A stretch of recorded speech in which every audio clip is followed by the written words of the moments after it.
오늘도 일단 시작하기 전에 주제는 부동산 투자 또는 부동산과 관련한 텍스 플래닝에 대한 얘기를 해볼 생각이고요. 그리고 또 그 전에는 이 많은 분들이 관심 갖고 계시는 그 스티뮬러스 패키지 협상의 진행 상황에 대해서 또한 간단히 말씀드리려고 합니다.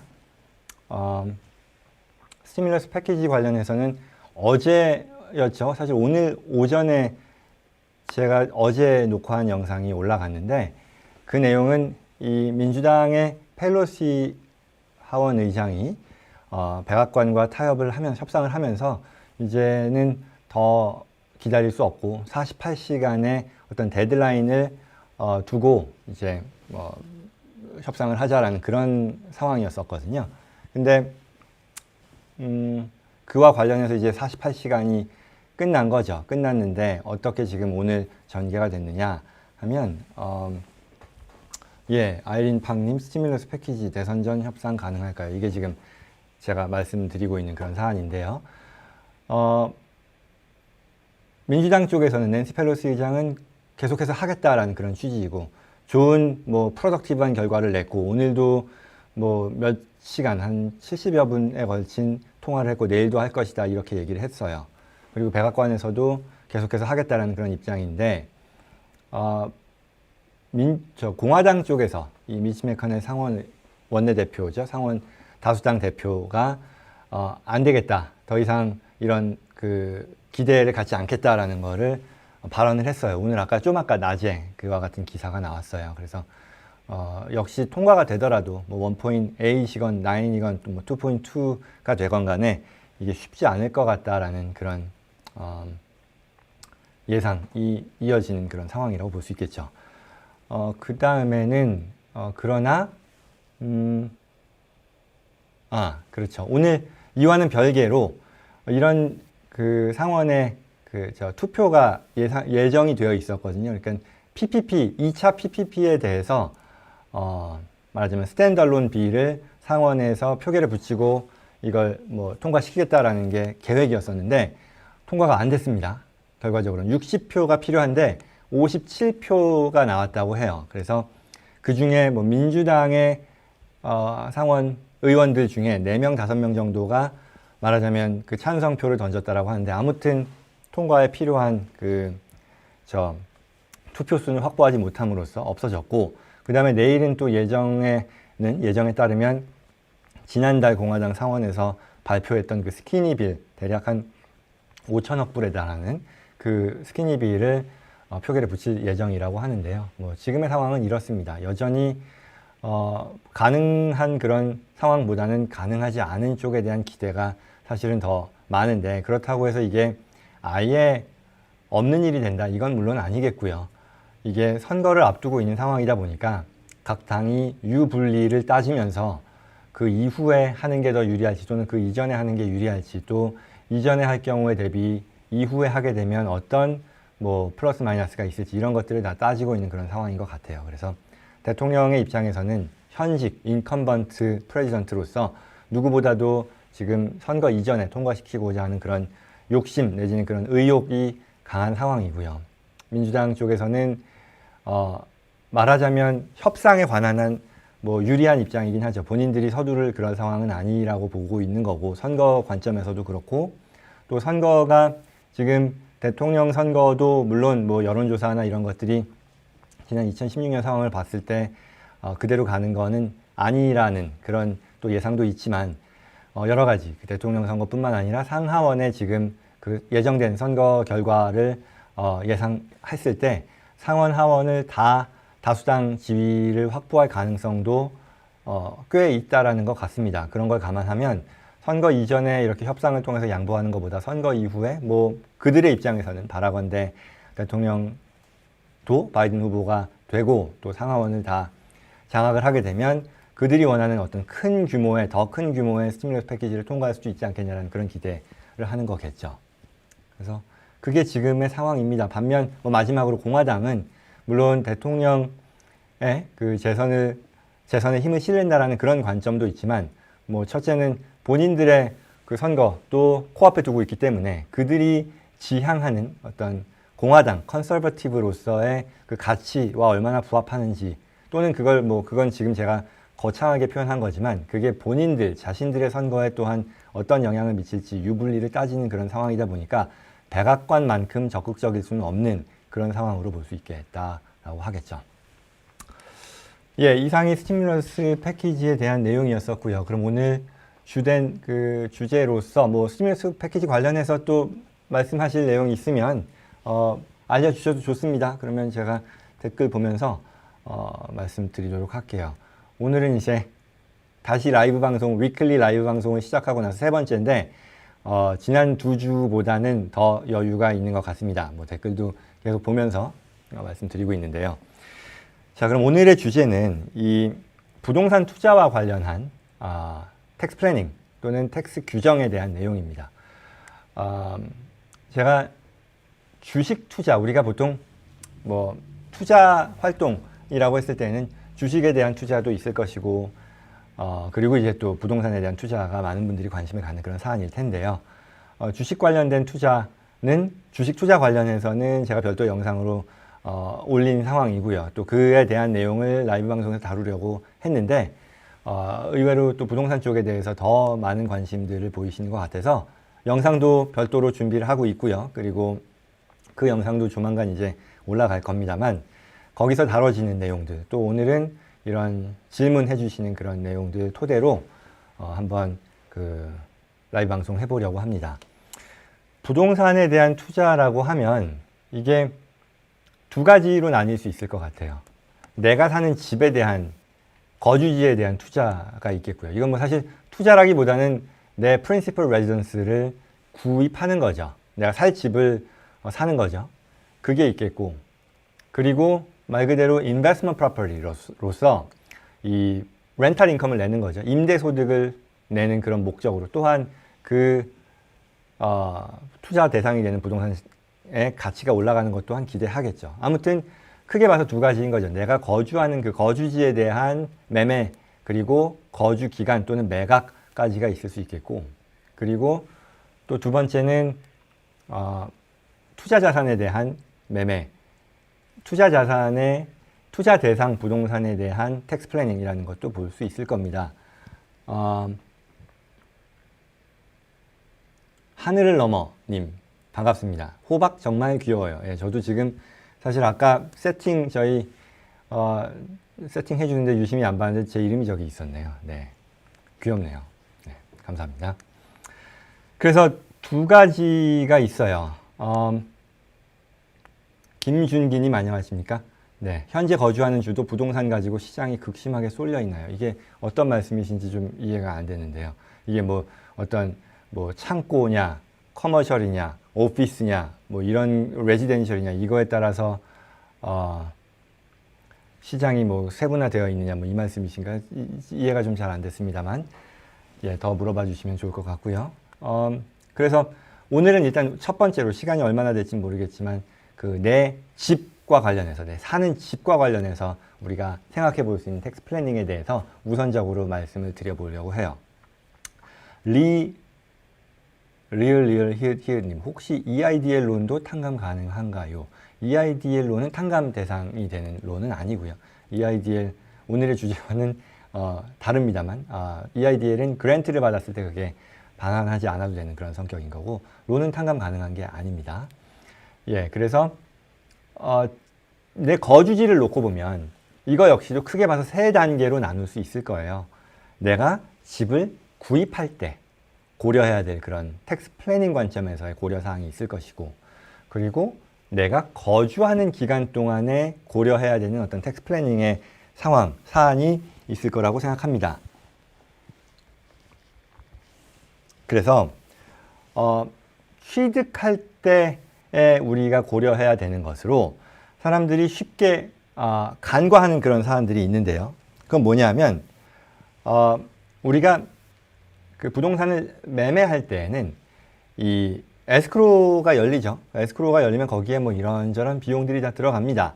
뭐 타이틀에 대해서 들어가는 것도 있고, 타이틀 뭐 인슈런스라던가 타이틀 그 서치하는 데 들어가는 비용, 또는 뭐 디드와 관련해서 우리가 그 리코딩 하는 데 드는 비용, 또 뭐 인스펙션 하는데 드는 비용, 뭐 에스크로 비용, 뭐 이런저런 것들이 있죠. 그러면 기본적으로는 이 우리가 거주지를 개인적으로 살 때에는 굉장히 제한적인 텍스 플래닝만 가능하다라는 걸 일단 감안해야 될 것 같아요. 이게 수익 목적에, 수익을 내기 위한 목적이 아니라 내가 거주하기 위한 거다 보니까.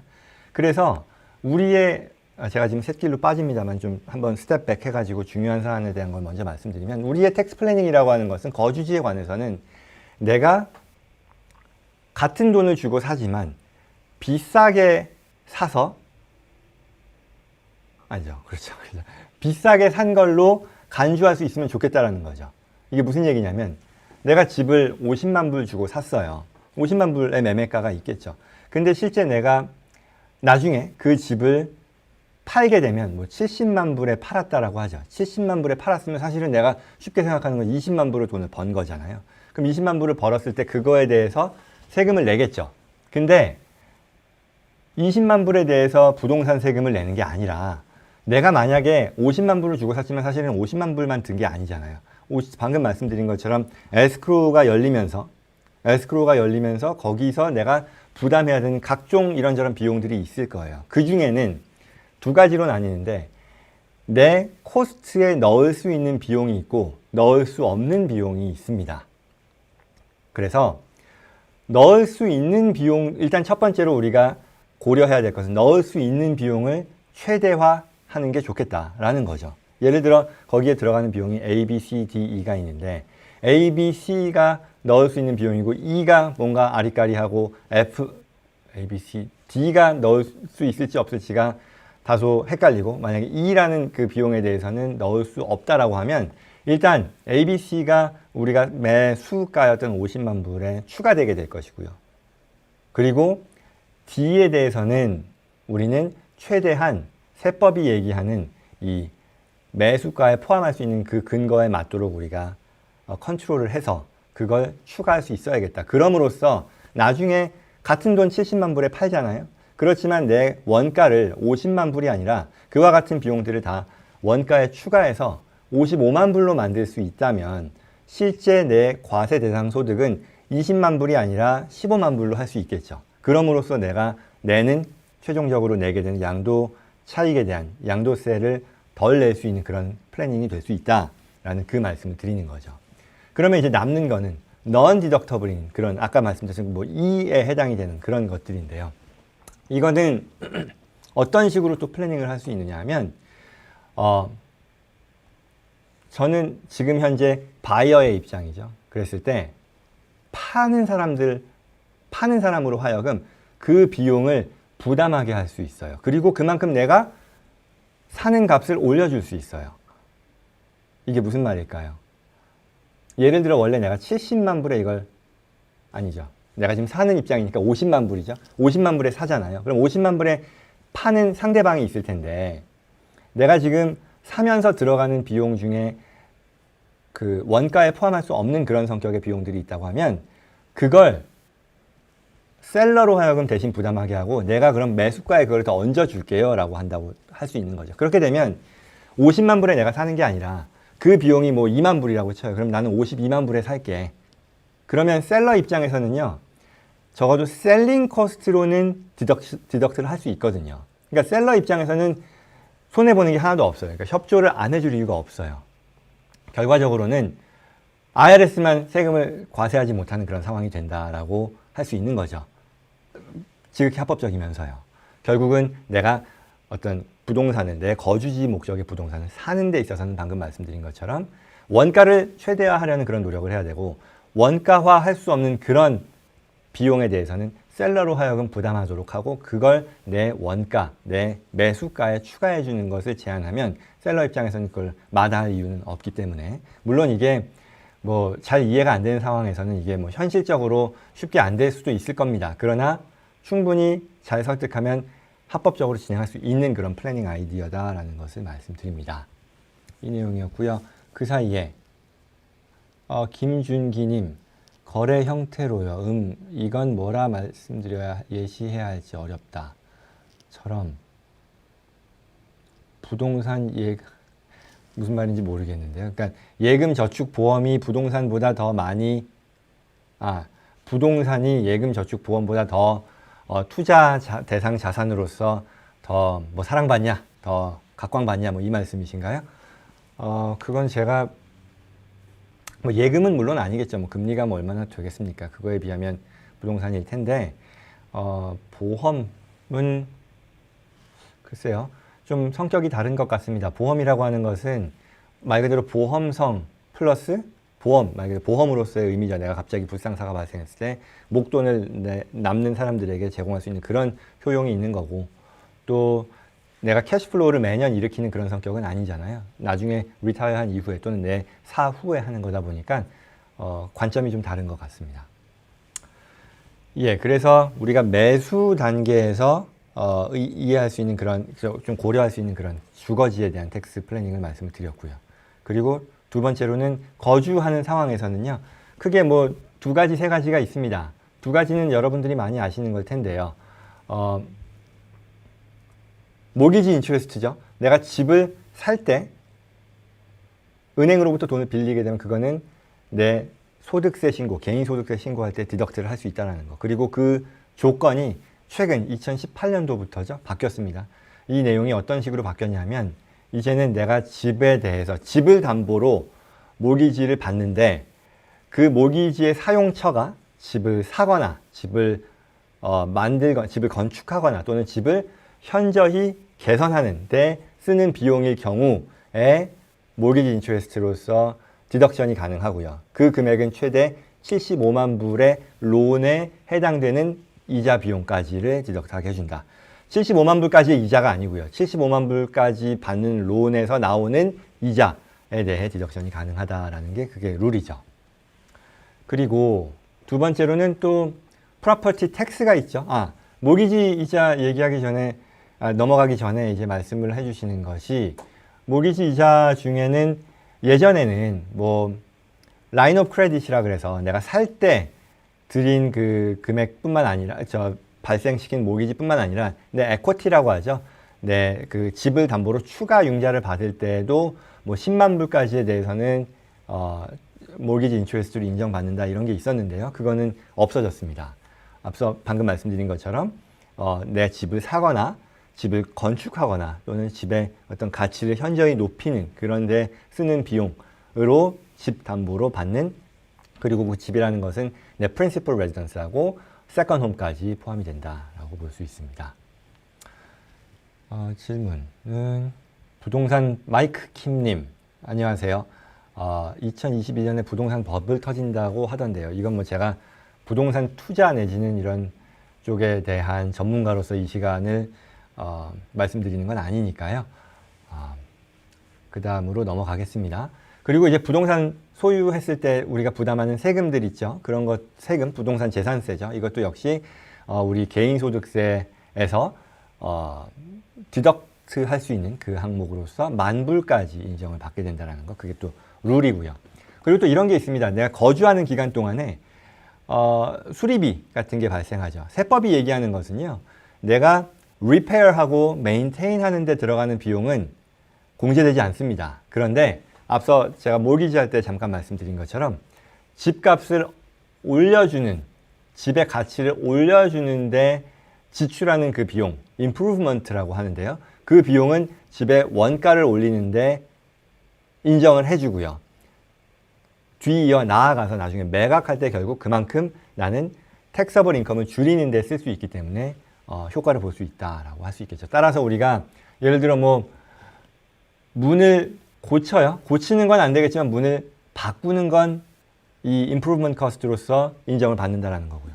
지붕이 뭐 고장났을 때 고치는 건 안 되지만 지붕을 다 가는 거는 인정을 받는다라는 거고요. 이런 식의 어떤 improvement에 대한 지출은 우리가 거주하는 기간 동안에 잘 챙겨놔야겠다라고 볼 수 있겠습니다. 질문 있으시면 언제든지 계속 넣어주시기 바랍니다. 네, 구현시님, 요즘 중국인들이 엄청 미국에 산다고 하더라고요. 뭐 거주하고 있다는 말씀이신가요? 아니면 집을, 부동산을 사고 있다는 말씀이신가요? 네, 뭐 그렇게 하고요. 그 다음에 매각 관련해가지고는요. 매각과 관련해서는 이제 내가 살던 집에서 이제 매도를 할 수 있는데 이 경우에는 뭐 다른 것보다 내 거주지에 관해서는 이 프린시플 레지던스에 대한 25만 불 면세 규정이 있죠. 25만 불까지의 양도 차익에 대해서는 과세되지 않는다라는 그 규정. 그거는 직전 5년 사이에 2년 동안 내가 보유하고 거주하고 있었을 경우에 그 조건을 만족하면 내가 개인의 싱글일 경우에는 매각에서 발생하는 캐피탈 게인, 그 양도 차익이 25만 불을 넘지 않을 경우 또는 25만 불까지에 대해서는 과세 소득에서 차감해 준다는 것이고요. 부부 공동 신고일 경우에는 50만 불까지 차감이 된다는 그런 내용입니다. 그래서 그 부분 당연히 챙겨야 할 것이고요. 근데 이런 게 있어요, 가끔. 요것만 말씀드리고 지금 질문이 좀 왔는데 제가 요것만 말씀드릴게요. 프린시플, 거주지에 대해서는 마지막이 될 것 같으니까요. 이런 게 있어요. 내가 집에 살고 있는데 이 집 안 팔고 다른 집을 사가지고요. 글로 이사 가면서 지금 현재 살고 있는 집은 렌탈 프로퍼티로 쓰고 싶어요. 그럴 수 있겠죠, 당연히. 근데 내가 걱정되는 거는 내가 지금은 이 25만 불 또는 부부 공동일 경우 50만 불의 그 면세의 자격을 갖추고 있는데 내가 이거 안 팔고 그냥 렌탈 프로퍼티로 옮겨버리면 나중에 그 50만 불 그 익스클루드 할 수 있는 그 자격을 잃어버리는 거 아니냐라고 걱정할 수 있죠. 이 경우에 어떻게 하느냐. 솔루션으로서요. 이거는 꼭 기억해 두시면 좋겠는데요. 내가 코퍼레이션을 세워서요. 대신에 S 코퍼레이션이 돼야 될 겁니다. 그냥 C 코퍼레이션은 안 되고요. 뭐 코퍼레이션에 대한 건 제가 나중에 또 기회가 되면 말씀을 드리겠습니다만 아무튼 S 코퍼레이션을 세워서요. 그 회사로 내 개인 명의의 자산을 매각합니다. 그 회사도 물론 내가 소유하는 거죠. 내가 100% 소유하는 S 코퍼레이션을 세워서 그 회사로 하여금 내 개인적으로 가지고 있는 이 프로퍼티를 그 집을 사게 하면 나는 예를 들어 그게 뭐 부부인데요. 50만 불만큼 가치가 올라갔어요. 내가 20만 불 주고 샀는데 이 집값이 70만 불이에요. 그러면 내가 20만 불에서 그대로 개인적으로 이거를 렌탈 프로퍼티를 바꾸게 되면 그러니까 내가 딴 집에 간 다음에 그 집을 그 첫 번째 살고 있던 집을 렌탈 프로퍼티로 하면 내가 감가상각도 그 20만 불에 대해서만 할 수밖에 없는데 감가상각은 제가 좀 이따 말씀드릴게요.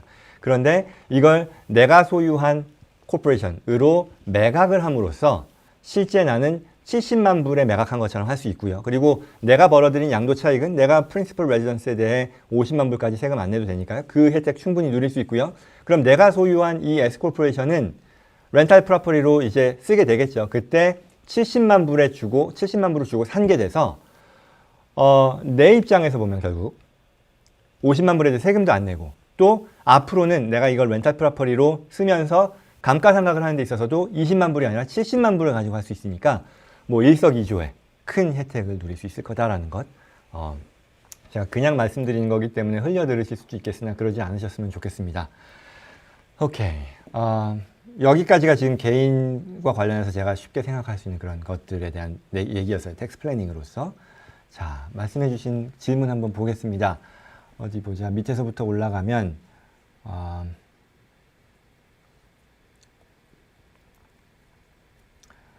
정명양님, 집을 사기 위해 로th IRA에서 10,000불까지는 뺄 수 있는데 부부 합산인가요? 개별 1만 불씩인가요? 첫 집에 대해서만 할 수 있나요? 세컨하우스 렌탈로 구입 시 사용 가능한가요? 일단 제가 알 수 있는 건 세컨하우스 렌탈은 안 되는 것으로 알고 있고요. 다음 시간에 답변을 드릴 수 있도록 하겠습니다. 좋네요. 다음 시간에 또 들어오셔야겠는데. 예. 그 다음에 NG 토마스님, 미국에 살고 있는 동안 자기의 집 한 채 가지고 있는 것보다 다른 하나는 렌트를 내서 수입을 내는 것이 더 낫다고 하는데 어떤가요? 그러니까 자가를 갖고 사는 것보다 그 집을 안 사고 내가 렌탈 프로퍼티를 사는 게 더 낫지 않겠냐 그 말씀이실까요? 그거는 판단의 대상이겠죠. 판단의 어떤 뭐 그런 게 있겠죠. 렌탈 시장이 얼마나 좋은지에 대한 거를 평가해야 될 것이고, 뭐 역시 이 질문 자체가 어떤 텍스 플래닝에 대한 것보다는 시장을 어떻게 보느냐, 앞으로의 부동산 시장을 어떻게 보느냐에 대한 부분이다 보니까 다소 좀 조심스러운 것 같습니다. 양해해 주시고요. 그 전에 이제 정우성님, 안녕하십니까? 렌탈 인컴에서 손실이 발생하면 25,000불까지 인정해 주느냐? 이거는요, 지금 제가 절반으로서 개인 거주지에 대한 텍스 플래닝을 말씀을 드렸는데 사실 그보다 더 큰 포션을 차지하는 게 투자 자산으로서 부동산을 투자했을 때 나온 텍스 플래닝에 대한 얘기잖아요. 이거는 조금 시간이 오래 걸리는 거라서 앞으로 다음 시간에 좀 더 구체적인 걸 다루는 게 나을 것 같은데요. 질문하신 내용을 가지고 그러면 설명을 해볼게요.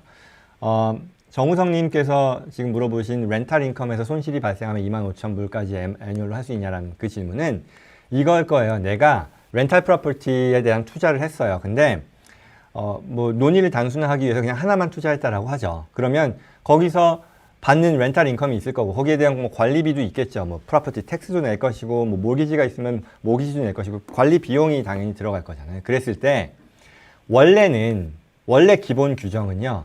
패시브 인컴 룰이라고 해서요. 이게 뭐 수동적 이 패시브 러스에서 패시브 러스에 대해 패시브 인컴까지만 공시할 수 있다. 뭐 말이 어렵지만 무슨 뜻이냐면 부동산 투자 자산에 대해서 나오는 매년 그 렌탈 인컴까지에 대해서만 내 비용을 공시할 수 있다라는 그런 뜻이에요. 그리고 그 말은 결국 내가 렌탈 인컴이 10,000불이면 내가 거기에 발생한 뭐 모기지 이자가 됐건 관리비가 됐건 뭐 텍스가 됐건 이게 30,000불이 발생했다 해도 10,000불까지밖에 공제를 못 받고 나머지 20,000불은 공제 못 받고 나중에 공제해야 된다는 그런 뜻이거든요. 그런데 그게 원래 기본 룰이지만 이 부동산 투자의 어떤 액티브 파티시펀트라고 표현하거든요. 이걸 뭐 적극적인 투자자라고 해야 될까요? 적극적인 참여자, 한국말로는. 거기에 해당이 될 경우에는 이 패시브 인컴까지가 아니라 그보다 더 추가해서 25,000불까지는 손실로 인정받고 그걸 나의 기타 소득에서 디덕트할 수 있다는 이런 뜻이에요. 이 액티브 파티시펀트의 정의는 사실은 그렇게 어렵지는 않습니다. 내가 부동산 계약을 직접 하고 테넌트가 있고 그리고 뭐 액티브하게 파티시페이트 하는 거다라고 얘기하는데요. 대신에 이제 오히려 더 중요한 건 AGR 리미테이션이 있어요. 그러니까 내가 소득이 일정 수준 이상이면 이와 같은 혜택을 못 누린다는 그런 단점이 있고요. 그렇지 않으면 뭐 굉장히 많은 사람들이 충족할 수 있는 그런 규정이라고, 리퀘어먼트라고 보시면 되는데요. 그러면 이게 어떻게 되느냐. 앞서 제가 뭐 10,000불의 수익이 있다고 했죠. 그 대신에 30,000불, 뭐 40,000불이라고 하겠습니다. 비용이 40,000불이 발생됐다고 칠게요. 그러면 내가 10,000불의 수입인데 비용은 40,000불이 발생했으니까 그러면 실제로 나의 로스는 30,000불이 되겠죠. 그런데 내가 액티브 파티시펀트의 조건만 만족한다면 이 30,000불을 다 디퍼하는 게 아니라 25,000불까지에 대해서는 추가로 내가 손실로 인정받을 수 있다는 거고요. 그리고 내가 부동산 투자만 하는 게 아니라 내가 어디서 뭐 회사에서 일해요. 그럼 임금을 받죠. 그럼 내가 뭐 연봉이 100,000불이에요. 그러면 그 100,000불에 대해서 이 추가의 25,000불이라고 하는 것은 offset하는, 차감하는 데 쓸 수 있는 그런 디덕터블한 항목으로 간주할 수 있다는 것이고요. 남는 5,000불은 carry forward 합니다. carry over 하게 됩니다. 그 뜻을 말씀드린 거고요.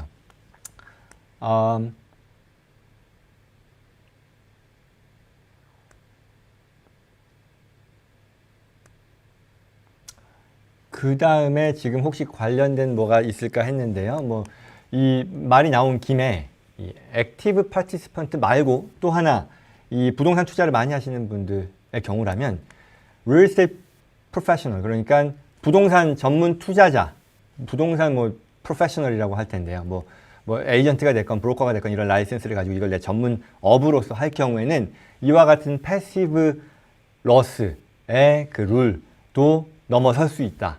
입니다. 무슨 얘기냐면 내가 만약 앞서 예를 들었을 때 뭐 10,000불의 수익이 있었고 뭐 40,000불의 어떤 비용이 있어서 넷 러스가 30,000불이라고 해도 했을 때 이게 만약 real estate professional로서 material한 participation이라고 표현하는데요. 좀 말이 어렵습니다만. 그리고 이걸 따지는 규정은 material participation이라고 하는 것의 규정이 뭐 전체 뭐 1년간 뭐 750시간 이상을 일하고 내가 뭐 그리고 전체 돈을 버는 income 그 earning activity에서 절반 이상을 이 부동산 관련된 활동에 써야 되고 이런 조건이 있어요. 근데 아무튼 이건 충족하게 되면 나의 업이 되기 때문에 어떤 인베스터가 아니라 나의 어떤 직업으로서의 손실이므로 이거는 제약 없이 다 인정받을 수 있다는 그런 내용입니다. 그래서 그 부분도 만약에 정말 내가 부동산 투자를 전문적으로 하는 그런 사람이라면 그 부분도 충분히 고려해 보셔야 될 가치가 있는 그런 내용이라고 할 수 있겠죠. 니콜 H님, 로스는 5년 기한을 만족하는 경우에는 자기가 컨트리뷰트한 금액까지는 언제든지 출금하실 수 있어요. 아, 그런가요? 감사합니다. 그런데 저도 한번 더 확인해 볼게요. 그게 다른 내용이 아니라 아까 질문해 주신 양종명님 다음 주에 또 오시라고 한번 확인해 보겠습니다. 아무튼 감사합니다. 카린 킴님, 부동산 세금 관련해서 감가상각이라는 개념이 어렵다. 앞서 잠깐 나왔던 얘기죠. 감가상각은 뭐냐면 우리가 사실 비즈니스를 위해서 뭐랄까 이런 펜을 하나 사요. 펜을 하나 사면 이거는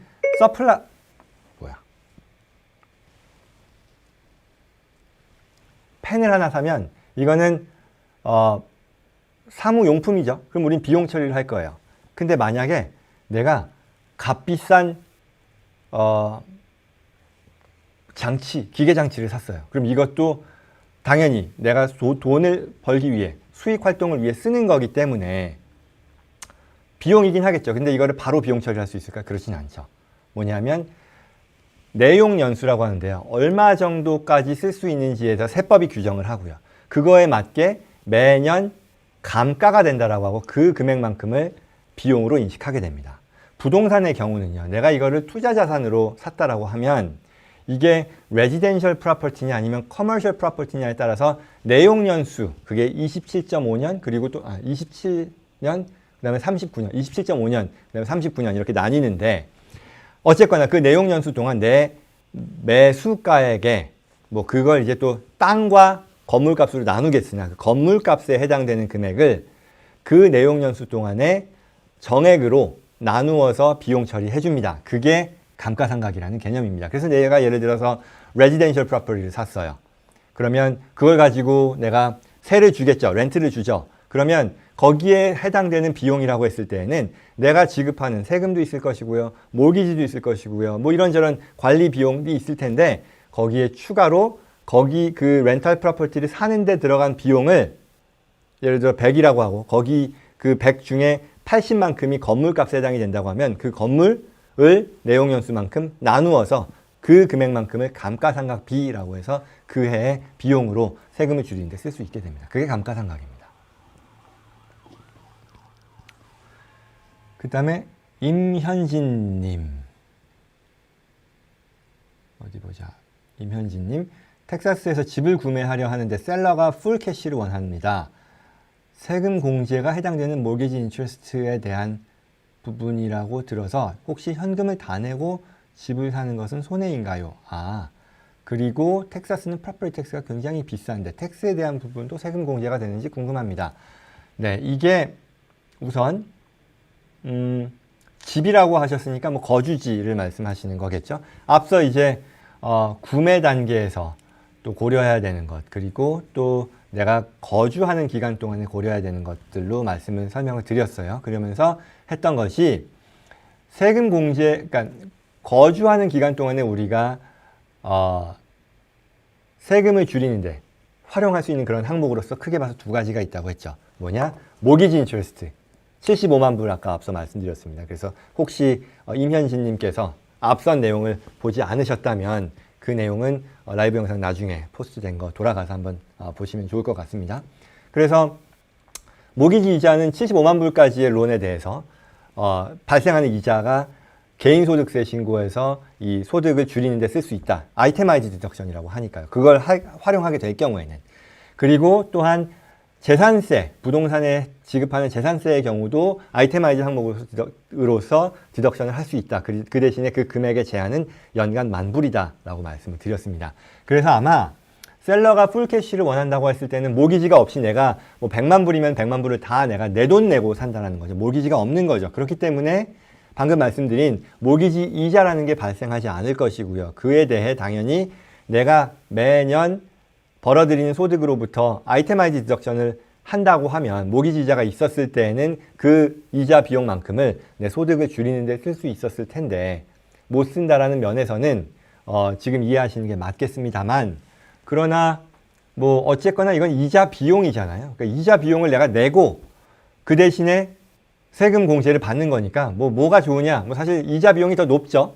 이자 비용이 더 높으니까 그로부터 일정한 수준의 그 퍼센티지를 세금으로서 내가 돌려받는다 또는 세금을 덜 내는데 쓴다라고 했을 때 이자를 10만큼 내고 그 중에 4만큼은 내가 텍스 공제 받으니까 좋은 거냐? 뭐 그건 아니죠. 이자를 10도 안 내는 게 더 좋은 거죠. 그러나 또 그거는 또 이런저런 그 추가의 고려 사항들이 있을 테니까요. 방금 그 임현진 님이 말씀하신 거에 대한 직접적인 답은 풀캐시를 할 경우에는 모기지 이자가 없기 때문에 바로 공제 항목을 가질 수 없다는 면에서는 맞으나 그보다는 더 큰 그림에서 평가하셔야 될 거다가 답이 되겠죠. 에린 파크님, 코로나 때문에 소득이 줄어서 비용을 조금이라도 줄이고 싶은데 모기지 이자 공제를 받고 싶으면 어떻게 받나요? 건물이 여러 개 있어도 받을 수 있나요? 건물이 여러 개 있어도 받나요? 건물이 여러 개 있다라는 말씀은 아마도 커머셜 프로퍼티, 인베스터로서 이제 이런저런 건물에 투자한 상황을 말씀하시는 걸 거라고 짐작합니다. 그 경우에는 앞서 제가 말씀드린 모기지 이자, 방금 전에 말씀드린 것도 마찬가지인데요. 그건 해당이 안 되고요. 내가 인컴 프로퍼티잖아요. 그러니까 렌탈 프로퍼티가 되겠죠. 인컴 프로퍼티로 내가 구입을 했고 거기에 들어간 이자 비용이기 때문에 이거는 공제 가능한 비용입니다. 공제 가능한 이자 비용입니다. 따라서 공제 받으실 수 있습니다가 답입니다. 네, 니콜 H님, 네, 감사합니다. 임현진님 감사합니다. 예, 감사합니다. 에드워드 장님, 부동산을 구매하고 플립하는 비즈니스를 하려고 합니다. 이를 위해 회사를 만들었습니다. 이때 개인으로 집을 구매하는 것과 회사를 만들어서 구매하는 것의 세금 절약 면에서 어떤 게 더 유리한가요? 저는 이 비즈니스로 소득을 만들려고 합니다.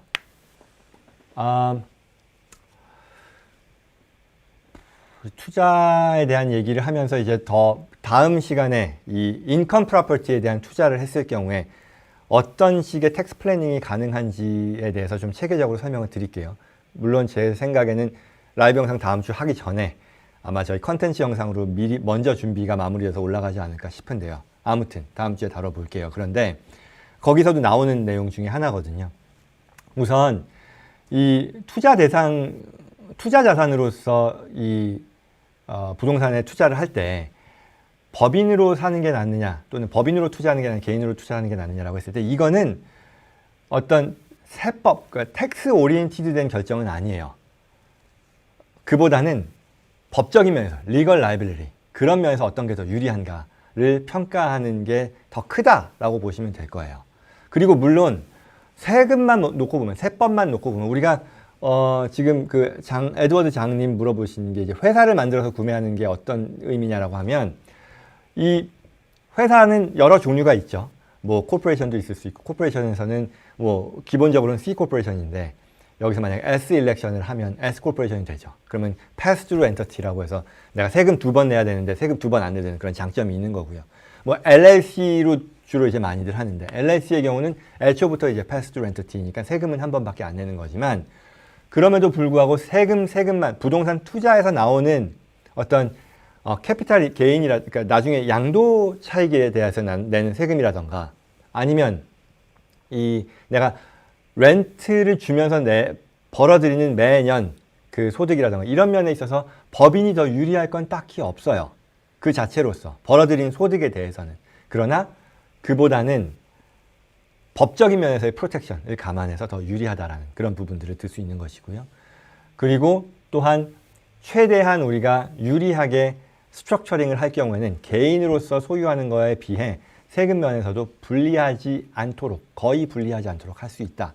오늘 시간은 정리를 해야 될 것 같습니다. 뭐 개인에 대한 개인이 아니죠. 그 프린시플 레지던스에 대해 자가 부동산에 대한 그 텍스 플래닝에 대해서 오늘 원래 목표했었던 내용이었었는데 어느 정도 전달을 해드렸고 그리고 다음 주에는 이 투자 목적 부동산에 대해서 우리가 어떤 식의 텍스 플래닝 그리고 또한 컴플라이언스라고 하죠. 우리가 알아둬야 하는 그런 규정들에 대한 것들 살펴보도록 하겠습니다. 굉장히 도움이 많이 될 정보라고 생각하고요. 그래서 모쪼록 많은 분들께서 참여해서 정보 얻으실 수 있기를 바라겠습니다. 오늘은 일단 이것으로 마칠게요. 네, 에이미 초이 청님 감사합니다. 네, 다음 주 기대하겠습니다. 이것으로 마치겠습니다. 감사합니다.